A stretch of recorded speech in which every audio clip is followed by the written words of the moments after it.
Hello, class, and how do you do? Hang on to your hats because today we're in for a big one. In today's video, we will be covering the American Revolution.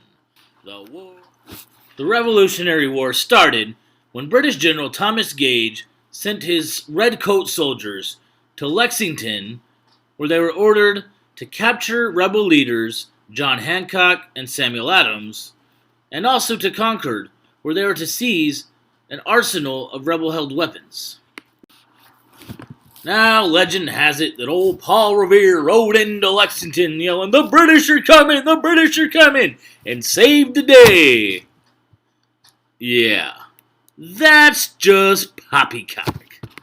I mean, think about it this way. What if we're just hanging out in town, and then some guy comes running down the street screaming, "The Americans are coming! The Americans are coming!" Okay, you alright, dude? Think about it. They're all British at this time. Why the hell would a guy be screaming, "The British are coming"? More than likely. Now, what is true is that Paul Revere was a member of a three-man committee of safety, along with William Dawes and Dr. Sam Prescott. This committee made it to Lexington in time to warn Sam Adams and John Hancock that the Redcoats were coming for them and allow them to escape to safety. However, Paul Revere and William Dawes were both detained before they could reach Concord. Dr. Sam Prescott was the only one to make it in Concord in time to warn the rebels that the army was coming. Now, there was still no official Revolutionary Army at this point, so a bunch of militiamen had to prepare to defend their towns from the Redcoats. The swiftness with which these militiamen prepared for battle earned them the title Minutemen. When the Redcoats arrived in Lexington, many Minutemen were already prepared to face off with them. The two sides stood their ground, hesitant to fire, until eventually a redcoat fired out the first shot, which became known as the shot heard round the world. Minutemen began to fire on the British soldiers from homes and behind trees, causing them to retreat. It was official. The American Revolution had begun. Not long after the battles of Lexington and Concord, a Second Continental Congress met in Philadelphia. This Congress realized that they needed to arrange an official Continental Army. And to head this army, they selected 7 years war veteran George Washington from Virginia. Now, there are a few reasons that General George Washington was selected to lead the Continental Army. First of all, he was the tallest man in the room and dressed in military garb, and his presence commanded some respect.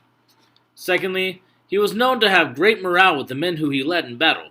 Finally, as noted, he is from Virginia. Now keep in mind that Virginia was a southern colony, and the majority of the revolution so far had been taking place in the north. Having a leader from the south would help to promote colonial unity. Before the war picked up too much, the colonists wanted to give Britain a chance to make peace. John Hancock authored what was known as the Olive Branch Petition, trying to make peace with Britain. Unfortunately for John Dickinson and the colonists suing for peace, the news of this petition reached London a little later than news of the bloodiest battle in the American Revolution, the Battle of Bunker Hill. When the British heard of the Battle of Bunker Hill and all the deaths that went with it, they were in no mood to make any kind of ceasefire or peace agreement or meet any of the colonists' demands. Upon receiving the news of the bloody Battle of Bunker Hill, King George III declared the colonies in a state of rebellion.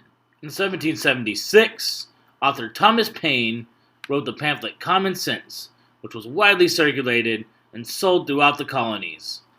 In this pamphlet, Paine argued that it was only common sense that the colonists needed to part from Great Britain.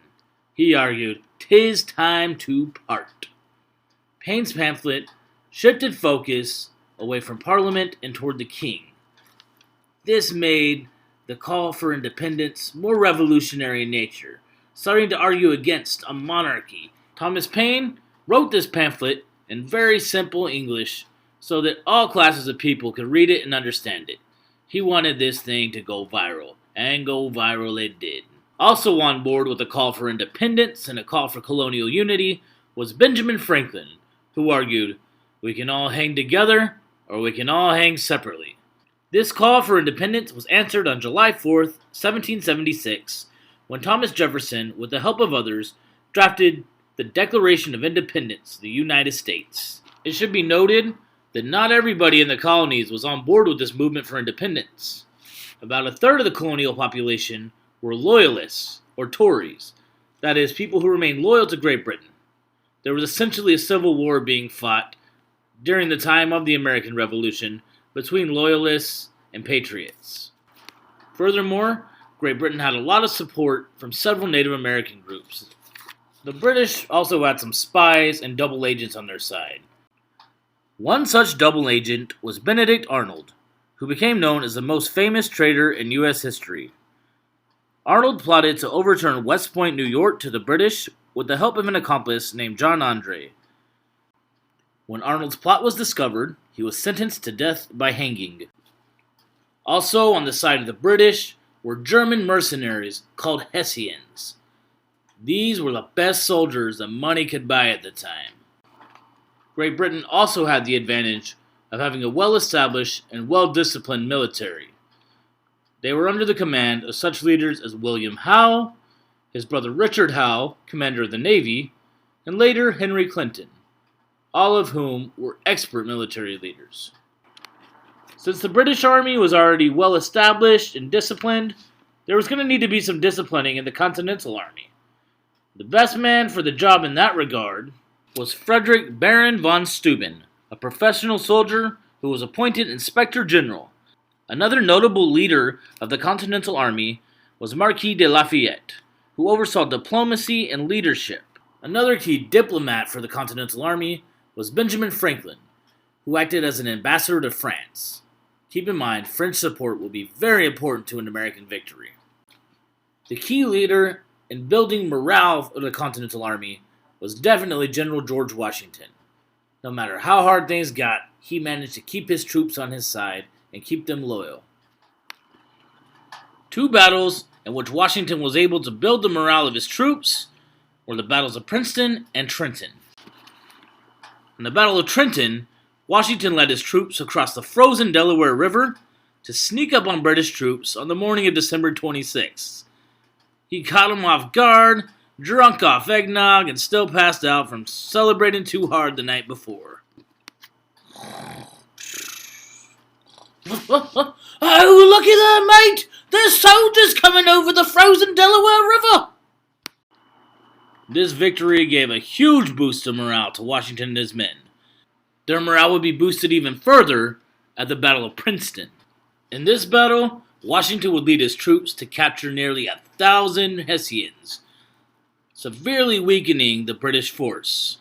Perhaps the most decisive battle in the Revolutionary War was not commanded by Washington, but by General Horatio Gates against British commander John Burgoyne at the Battle of Saratoga. Gates' defeat of Burgoyne and his troops showed France that the U.S. actually had a chance at winning this war and led them to finally agree to a formal treaty of alliance. As I argued earlier, French support would be crucial in assuring a U.S. victory in the American Revolution. And the final battle of the Revolution, the Battle of Yorktown, French commanders Rochambeau, de Grasse, and Lafayette aided Washington in forcing the surrender of British General Cornwallis. Following the surrender of Cornwallis at Yorktown, the United States and Great Britain signed the Treaty of Paris of 1783, in which Great Britain recognized the United States of America as an independent nation.